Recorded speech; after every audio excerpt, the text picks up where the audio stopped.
Unbolt your governor arm.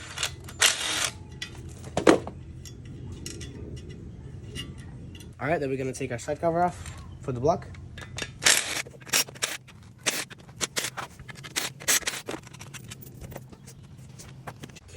Should just come off.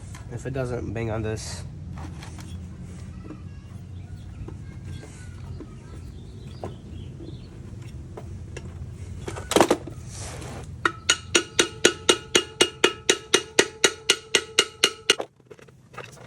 You got your cam in there too.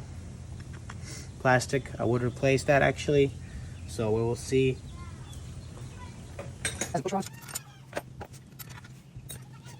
The Fench actually doesn't have the oil sensor already in there, which is interesting, but it doesn't. Okay, next step is the governor. What you're gonna do is position your engine